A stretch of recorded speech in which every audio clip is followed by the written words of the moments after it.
Hey guys, I just wanted to go over a kata I did on Code Wars yesterday with the help of one of my Twitch viewers named Phage Cleaver. Honestly, he did most of it. I was kind of involved. I was there. There were a couple of things I had to decide on, but I learned a lot about algorithms and character maps doing this. So if you're trying to learn JavaScript or coding, character maps and algorithms is not something that really comes up in too much detail in a lot of online classes I've noticed. I use Udemy and Codecademy a lot, and honestly, I've never had to work with algorithms in any extensive way in either one of those classes. So here we're going to go over how we use an algorithm to solve this problem and how you can build an algorithm from scratch too, and generally how they work. So the problem here is you're given an input string.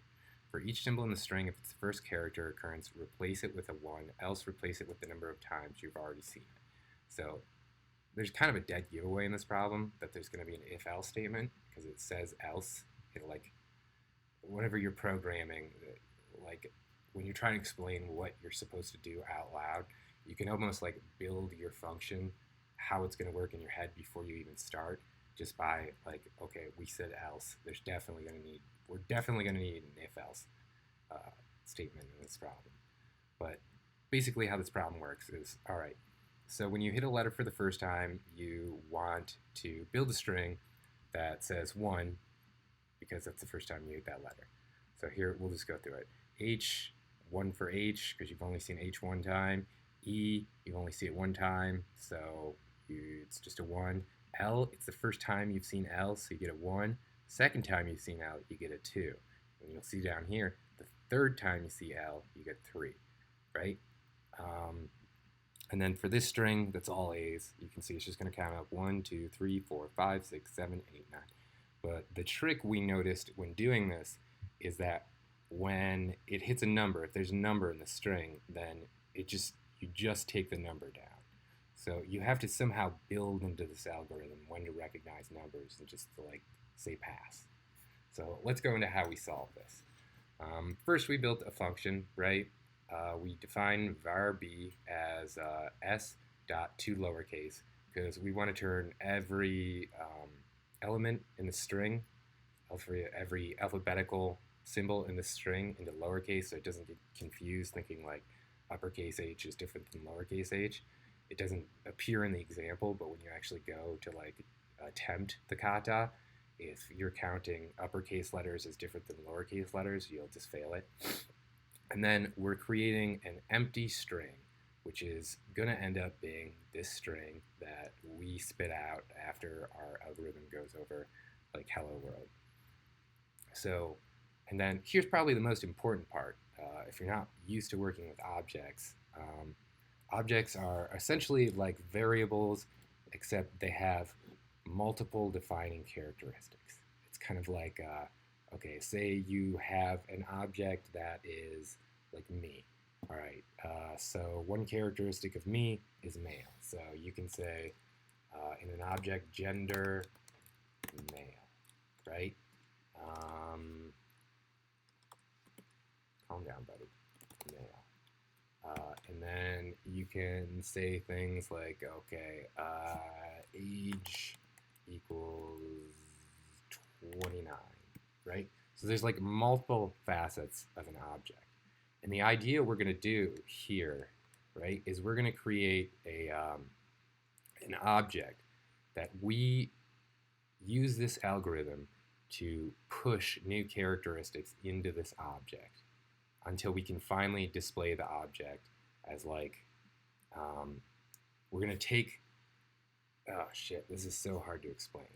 What we're going to do is every time we run through this, this is going to keep track of the frequency of each letter. So in the first one, it's going to have A1 in it. And then later, we're going to take the frequency. You've seen that A in so far, right? So if you hit it for the first time, which will happen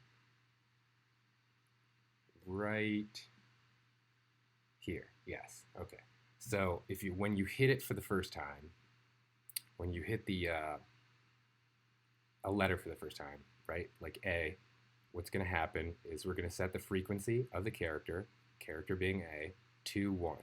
And then we're going to say blah, which is our empty string, plus equals 1.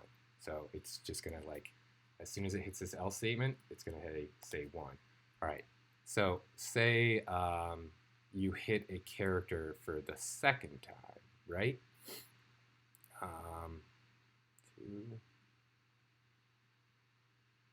When you hit the character for the second time, if frequency of character equals true, right? So it's going to check with an if statement if that character has been hit before. Then we go frequency character plus plus, which now is going to increase it, the frequency. So we'll go through it. Like this is at the end of the first run through. A will be at 1. It will have made a new object at 1. And we, by the end of this else statement, we will have pushed 1 into this empty string. And then on the second time, when it hits if frequency character, it's going to be true because now it exists within this object. Frequency character plus plus, which is going to increase A to 2, right? And then blah plus equals frequency character, right? So blah 2, because we hit 2 for the second time. Neat, right? A little bit difficult to explain, but that's generally how it works. So the big important parts of creating an algorithm, from what I've discovered this, right, is creating this empty object and then creating the thing you want that object to work with, right? So this is all just to keep track of stuff that this whole section is doing, right? It's not even going to be used at the end, but it's important to have. Otherwise, the things running through here, the counts, will just get forgotten. They're meaningless. Like, you want to record what's happening each run through using this and then pushing it to this. All right, hopefully that helps. Super difficult for me to explain. I'm not that great of a programmer. But yeah, if you found this video helpful, make sure to subscribe. I'm going to be doing a bunch of like newbie programming videos as I learn programming, because I figure, if I'm going to go through all the work of learning it, why not just record it?